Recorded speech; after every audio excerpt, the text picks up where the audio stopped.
Pasa a vosotros.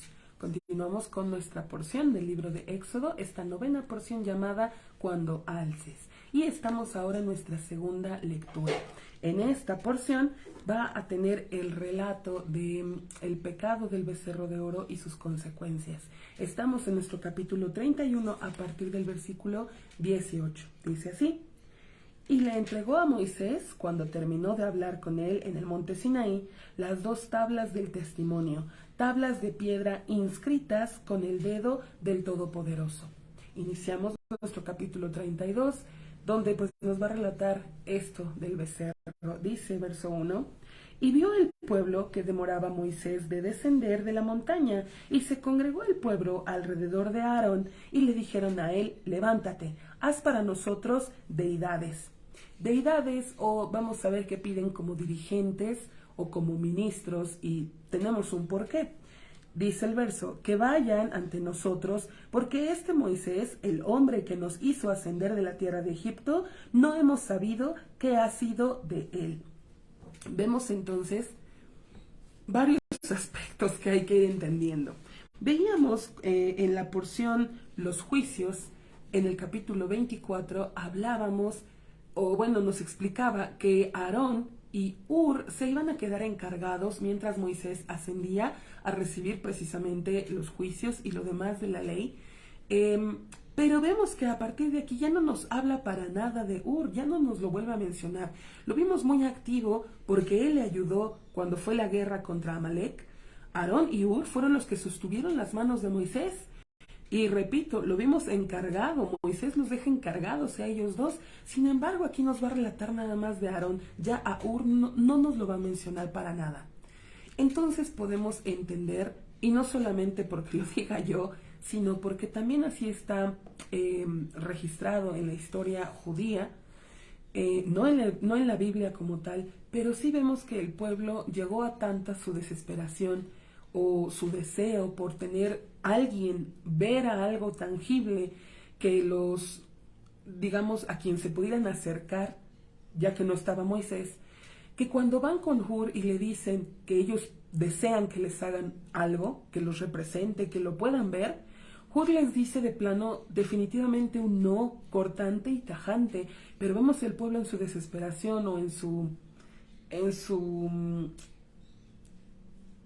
rebeldía, matan a Hur. Por eso ya no nos lo encontramos más adelante, nada más nos habla de Aarón y vamos a ver la manera también que Aarón vio o podemos pensar que matan. Aarón ve cómo matan a Hur y entonces él va a tomar la decisión de cómo hacer y va a darles largas, va tratando de que Moisés descienda. Pero pues vamos a seguir leyendo. Sí, no sabemos, decía el verso, una deidad o un juez, un dirigente que vaya delante de nosotros, porque este Moisés, el hombre que nos hizo ascender de la tierra de Egipto, no hemos sabido qué ha sido de él. Vemos que como hombres tendemos a buscar respuesta, pero bien pudieron haber elegido al propio Aarón o a uno de los demás ancianos. Sin embargo, tratan algo externo que les ayude. Entendemos de esto que cuando hay problemas, lo ideal es buscar dentro de nosotros las propias soluciones, no irnos a algo ajeno, a algo externo. Verso 2. Y les dijo a ellos a Aarón: desprendeos de los pendientes de oro que hay en las orejas de vuestras mujeres, de vuestros hijos, de vuestras hijas, y traedlos a mí. Vemos la estrategia de Aarón de ganar tiempo, porque bien les pudo haber dicho: tráiganme todo el oro que tengan. Pero les dice: los pendientes de vuestras mujeres, para que vayan a hablar con la mujer si es que quiere ayudarles, si es que quiere cooperar. Ahora vayan con sus hijos, si es que quieren, ahora vayan con sus hijas, si todo este proceso Aarón trata de darles largas, de ganar tiempo. Dice el verso 3: y se desprendió todo el pueblo de los pendientes de oro que había en sus orejas, y los trajeron a Aarón, y los tomó de sus manos, y lo formó a éste con cincel, y lo hizo un becerro de fundición. Y dijeron: estas son tus deidades, Israel, que te hicieron ascender de la tierra de Egipto. Y aquí ya se fue todo, porque decíamos al principio su pretexto era: queremos un dirigente, un líder, algo que podamos ver. Pero aquí ya se confundieron totalmente. Ahora, no todo el pueblo participa de este pecado. Siempre hay que entender esto. Lo vamos a ver más adelante conforme la lectura. Hay quien peca con alevosía y con dolo. Hay quien lo hace por ignorancia y hay quien de plano no, digamos, se mantiene neutro, no ayuda ni estorba ni nada. Dice, verso 5, y vio a Aarón y construyó un altar ante éste y convocó a Aarón y dijo, festividad para Dios mañana. Otra estrategia de Aarón de darle largas al pueblo, bueno, mañana. Y es una enseñanza de lo que debemos hacer cuando queremos hacer algo malo. Decirle quizá a este mal instinto, ok, sí, pero mañana. Darle largas a este mal instinto, no ceder ante la tentación de inmediato. Dice el verso 6, y madrugaron el día siguiente y ascendieron ofrendas de elevación y acercaron ofrendas de paz. Y se sentó el pueblo a comer y a beber y se levantaron a mofarse libidinosamente. Y le habló Dios a Moisés, anda, desciende, porque se corrompió tu pueblo que hiciste ascender de la tierra de Egipto. Y vemos cómo nuestro Dios se expresa de su pueblo. Le dice a Moisés, tu pueblo, el que tú sacaste de Egipto. Entendemos esta parte, pues, del coraje o de la ira, de cómo el pueblo se pudo haber desviado a tan pocos días de haber escuchado la ley, los mandamientos de nuestro Dios. Entonces entendemos este aspecto. Dice el verso 8, se apartaron, desviándose rápido del camino que les ordené, hicieron para ellos un becerro de metal de fundición, y se postraron a éste, y sacrificaron para éste, y dijeron, estas son tus deidades, Israel, que te hicieron ascender de la tierra de Egipto. Y le dijo Dios a Moisés, he visto al pueblo este, y he aquí que un pueblo de dura cerviz es.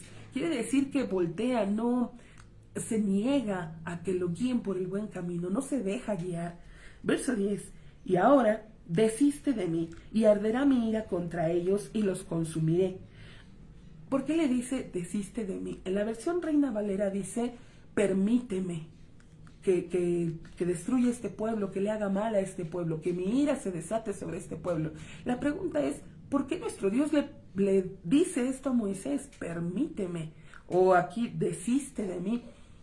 Realmente Moisés no lo estaba deteniendo, o nuestro Dios no necesita pedir permiso para nada, sino hemos aprendido a lo largo del libro de Génesis, sobre todo, que veíamos, cuando Dios tomaba la decisión de destruir, le contaba al justo de la generación.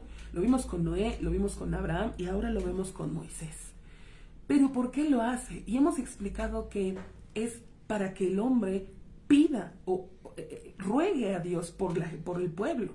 Eso nos demuestra la calidad, el nivel moral, el nivel espiritual en el que se encuentra el hombre, el guía en este caso. Y Moisés vemos que le va a rezar a nuestro Dios. Por eso Dios le dice, déjame que destruya este pueblo, no como pidiéndole permiso, sino para ver qué es lo que va a hacer Moisés. Y Moisés vemos que tiene este amor por el pueblo de Israel y empieza a rogar, a interceder por el pueblo de Israel. Dice, continúa el verso 10, y haré de ti una nación grande. Y suplicó Moisés a la presencia de Dios, su Dios todopoderoso, y dijo, ¿por qué, oh Dios, ha de encenderse tu ira contra tu pueblo? La pregunta aquí sería, ¿por qué Moisés le pregunta por qué? Era obvio el motivo del enfado de nuestro Dios con el pueblo. ¿Por qué le preguntas, por qué te enojas? Aprendemos que una manera de reconciliar a los hermanos, o vamos, al agraviado y al agresor, es que al agraviado le dices que la falta fue pequeña, no lo haces más grande, sino fue algo pequeño, fue algo chiquito. Y al agresor si le dices, te equivocaste grandemente, faltaste en gran manera, porque así le va a decir Moisés al pueblo más adelante, su falta fue muy grande. Vemos entonces que los pone como a un nivel. Al agresor, al agredido pequeño, la falta fue pequeña, no es tan grande, y al agresor lo que hiciste fue muy grave. Una manera, decimos, de que ambos logren la reconciliación.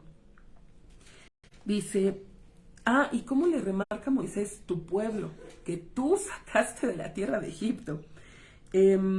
Con fuerza grandiosa y con mano poderosa. No, Moisés le dice, no fui yo, fuiste tú. ¿Y de qué manera? Con grande poder, con grandes milagros. Verso 12. ¿Por qué habrán de hablar los egipcios diciendo, con mal los sacó para darles muerte a ellos entre las montañas y para exterminarlos de encima de la faz del suelo? Vemos también, Moisés le plantea esto. Los egipcios bien se podría pensar, no nada más los egipcios, cualquier persona que escuchara de esto, bien podría pensar que Dios no iba a poder mantener a su pueblo. Sabemos nosotros que esto es falso, pero el que cualquier pueblo extranjero pudiera pensar esto sería una profanación al nombre de Dios. Entonces Moisés le dice, no puede ser esto.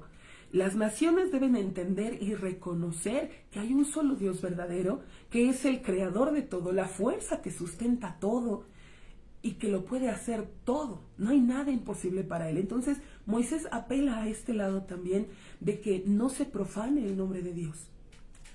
Dice, reviértete del ardor de tu ira, reconsidera el mal que hablaste de hacer a tu pueblo, rememora por Abraham, por Isaac y por Israel tus siervos, a quienes juraste a ellos por ti y hablaste a ellos, multiplicaré a vuestra descendencia como las estrellas del cielo, y a toda la tierra esta de la que he hablado daré a vuestra descendencia y las heredarán para siempre. Esta fue la plegaria, la súplica de Moisés.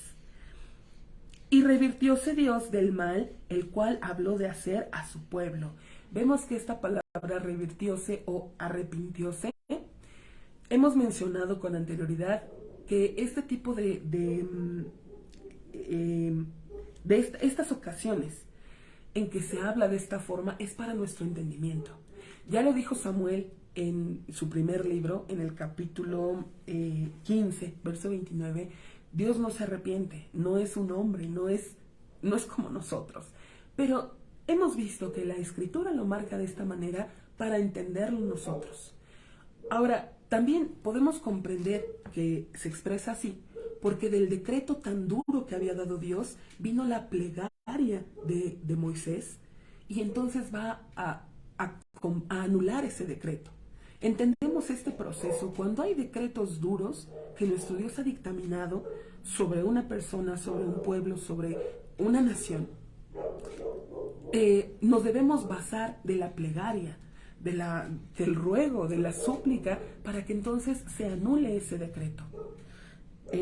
Continuamos, verso 15.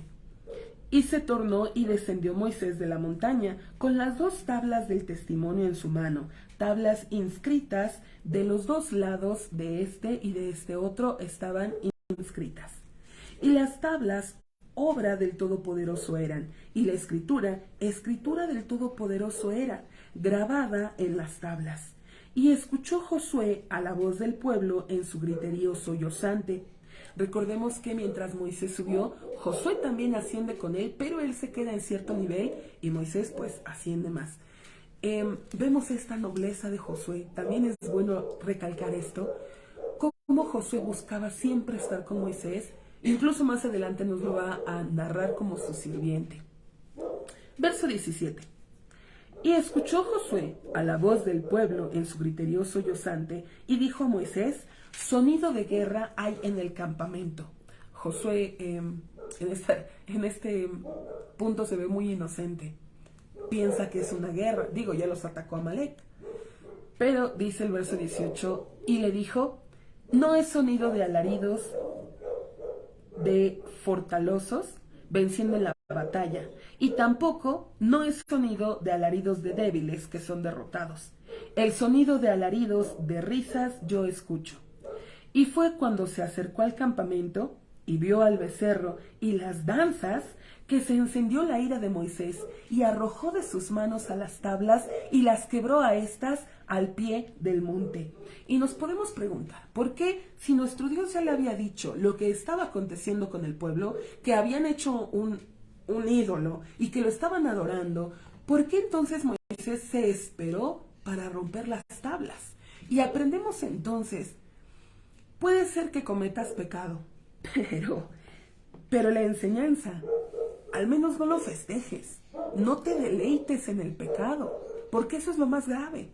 Eso es lo que vio Moisés. Moisés ya sabía que el pueblo estaba pecando, pero cuando vio el baile, las danzas, esto fue lo que le dolió y lo que lo hizo enojar tanto. Dice entonces, también aprendemos de esto.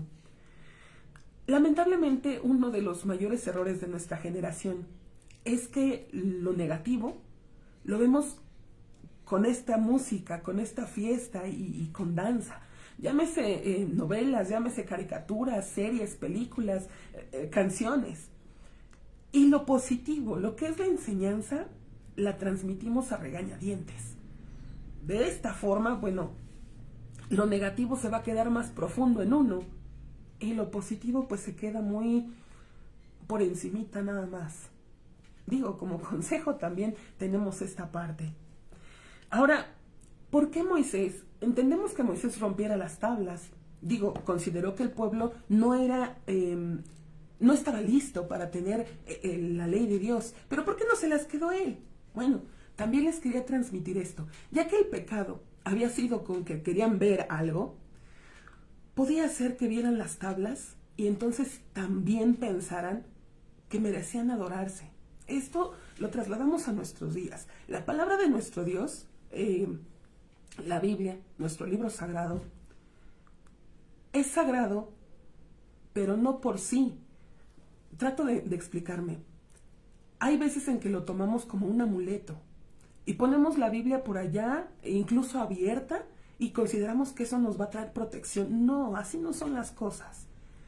El escrutinio de la palabra de Dios, el cambiar tu comportamiento, tu conducta de acuerdo a la voluntad de Dios, eso te va a traer protección.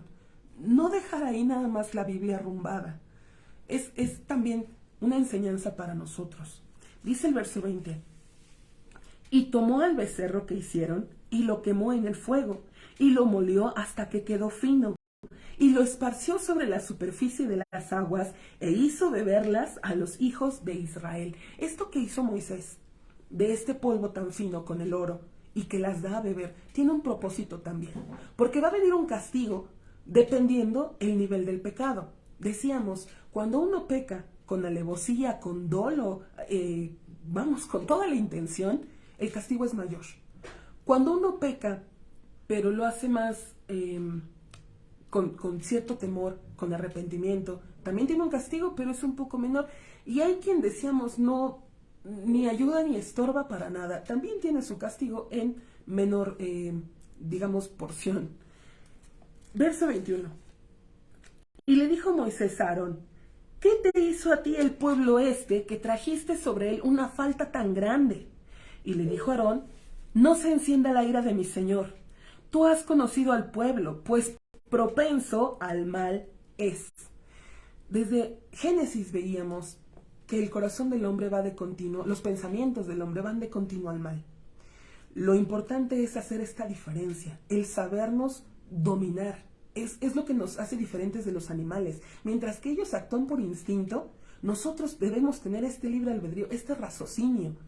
Puedo darle placer, deleite a mi carne, como lo hizo aquí el pueblo, o puedo abstenerme.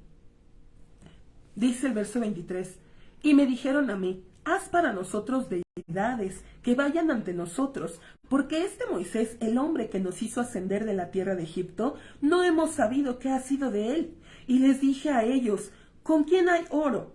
Se lo desprendieron y me lo dieron a mí y lo arrojé en el fuego y salió el becerro Aarón lo narra como si el becerro hubiera salido solo. Verso 25, y vio Moisés al pueblo que expuesto estaba, expuesto por su oprobio, por su deshonra y también en su desenfreno, que lo expuso a Aarón.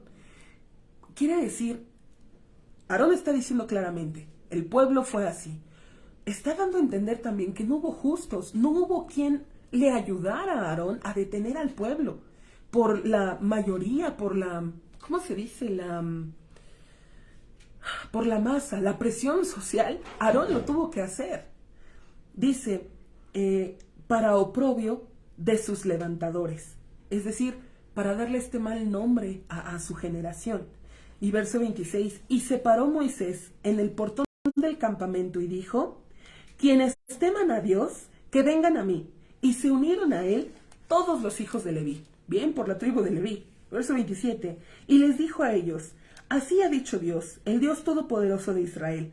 Poned cada hombre su espada sobre su muslo, pasad y volved de puerta en puerta en el campamento, y matad cada hombre a su hermano, y cada hombre a su prójimo, y cada hombre a su pariente. E hicieron los hijos de Leví conforme a la palabra de Moisés, y cayó del pueblo en el día aquel como 3,000 hombres. Recuerde lo que decía, que Moisés virtió este polvo en las aguas y se las dio a beber. Ahora le da la encomienda a la tribu de Leví que vayan puerta por puerta, hombre por hombre, a quien le haya hecho daño estas aguas que bebieron. Quien se haya inflamado su vientre, quien estuviera enfermo, ese era el culpable porque había pecado disfrutando el pecado. Ahora el castigo, vemos, de la idolatría es la muerte. Y vemos esta actitud que ya habíamos contemplado y leído de Leví, cuando fue el pecado allá con Dina en Génesis, vimos que Leví y su hermano tomaron la justicia en sus manos, matando a todo el pueblo, la ciudad de Shechem. Ahora nuevamente se echa mano de la tribu de Leví para obrar la justicia. Decíamos, el castigo de la idolatría pues es la muerte. Ahora, también puede ser que la misma tribu de Leví se llegara a sentir mal o culpable, claro, por haber matado a su prójimo, a su hermano. Pero les va a decir Moisés, pues que a pesar de que parece algo muy duro, ciertamente están actuando correcta, de una manera adecuada, y pues van a recibir bendición de parte de Dios. Dice el verso 29, y dijo Moisés, consagrad vuestras manos el día de hoy a Dios, aún cada hombre en su hijo y en su hermano, y para conceder a vosotros el día de hoy bendición. Decíamos, para que la tribu de Leví no se preocupara de lo que estaban haciendo, porque era en realidad lo correcto, lo que debía hacerse. Y vemos también 3,000 hombres. Ciertamente el pueblo, el resto del pueblo, no se quejó o no nos narra que se opusieron a la ley, a lo que dijo Moisés, o que pelearan contra los levitas. No, para nada. El pueblo entiende que ha hecho mal, y también aprendemos que una manera de expiar el pecado es no decir nada cuando vemos que alguien está actuando de una manera correcta, de una manera celosa por defender el honor de nuestro Dios. No oponerse a ello.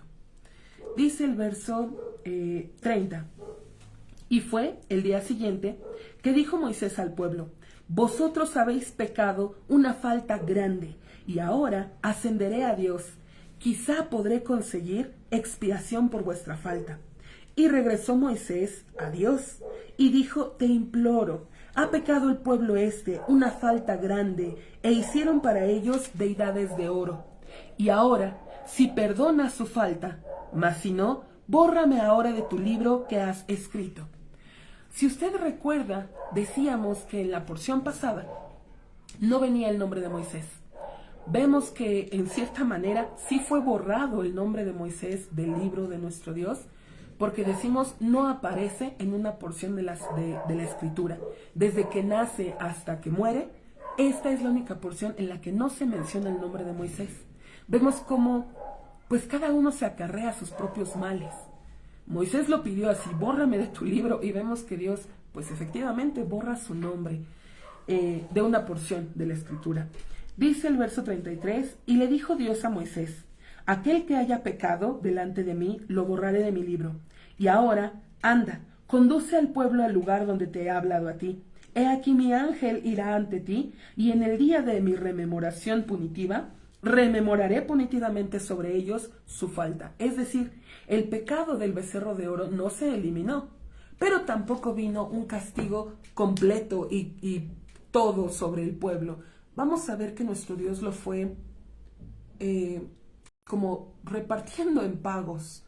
A cada generación le iba a tocar, pues digamos, una parte de este castigo. Vemos a lo largo de la historia cómo el pueblo de Israel verdaderamente ha sufrido pagando ese castigo en partes, en cada generación. Decimos no todo de golpe para que no sea destruido y exterminado, sino en porciones a lo largo de la historia. Y pues comenzamos, perdón, me falta un verso del capítulo. Y golpeó con una plaga Dios al pueblo por cuanto hicieron al becerro que hizo a Aarón. Vemos entonces el pago a cada quien, decíamos, de los pecadores conforme a su nivel de pecado. Ahora sí empezamos nuestro capítulo 33. Dice el comentario: continuando con la orden de que Moisés habría de conducir al pueblo a la tierra, Dios reafirma que cumplirá lo que prometió a los patriarcas y que expulsará a las naciones cananeas. Sin embargo, Dios estaba aún en cierta forma disgustado con la nación, pues a pesar de la súplica de Moisés, las ejecuciones a manos de los levitas y la plaga, aún el pueblo no merecía entrar a la tierra por sus propios méritos, además por causa del pecado. Moisés se ve en la necesidad de colocar la tienda del encuentro fuera del campamento. Ahí nuestro Dios hablaría con Moisés. La tienda de Moisés era conocida como la tienda del encuentro, el mismo título con que se le atribuyó más tarde al tabernáculo. Y por la misma razón, hay que recordar que los sucesos en la Escritura no están relatados en forma rigurosamente cronológica. Y empezamos nuestro capítulo 33. Dice: y habló Dios a Moisés: anda, sube de acá tú y el pueblo que hiciste ascender de la tierra de Egipto a la tierra que prometí a Abraham e Isaac y a Jacob, diciendo: a tu descendencia la entregaré. Y enviaré delante de ti un ángel, y expulsaré al cananeo, al emoreo, al geteo, al fereceo, al jebeo y al jebuseo, a la tierra que emana leche y miel, pues no ascenderé en medio de ti, porque un pueblo de dura cerviz eres, no sea que te consuma en el camino. Y escuchó el pueblo a la noción mala esta, y se condolieron, y no puso persona alguna su atavío en él.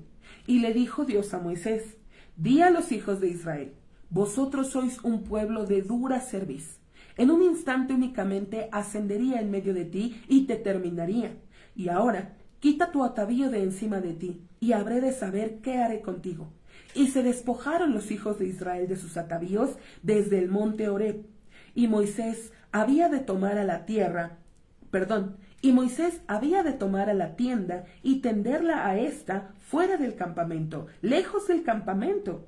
Y la llamó a ésta la tienda del encuentro, que todo el que solicitaba enseñanza de Dios salía a la tienda del encuentro que estaba fuera del campamento.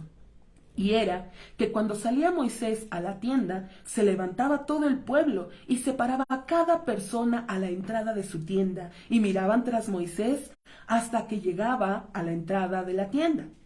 Y era cuando llegaba, entrando Moisés a la tienda, que descendía la columna de nube y se paraba a la entrada de la tienda y hablaba con Moisés. Y veía todo el pueblo la columna de nube parada a la entrada de la tienda, y se levantaba todo el pueblo, y se posternaba cada persona a la entrada de su tienda. Y hablaba Dios a Moisés frente a frente, como ha de hablar una persona con su prójimo, y regresaba al campamento. Y su sirviente, Josué, hijo de Nun, un joven, no se retiraba de dentro de la tienda. Y vemos esto. Decíamos, nuestro Dios estaba en cierto sentido disgustado con la nación, por lo cual la tienda de Moisés, o esta tienda del encuentro, debía estar fuera del campamento, como castigando al pueblo de Israel. Dice que cuando Moisés salía, el pueblo se posternaba. Primero, cada quien se levantaba de su lugar, dándole este honor y este respeto, este reconocimiento. Y también que se posternaban. Entraba Moisés a su tienda y descendía en la nube. Vemos el arrepentimiento del pueblo de Israel. Ciertamente, este dolor que debía causarles, el no contar digámoslo así, con la presencia de Dios en medio del campamento. Y también seguimos remarcando y enfatizando a Josué, el sirviente de Moisés, esta disposición que tenía para estar ahí con Moisés. Y esto lo sabemos porque es importante, porque vamos a ver que Josué va a ser el sucesor de Moisés. Pero llegaremos a esa lectura cuando Dios nos lo permita, si así lo concede. Continuaremos, si Dios permite, más adelante con nuestra tercera lectura de esta porción, cuando alces. Pasa a vosotros.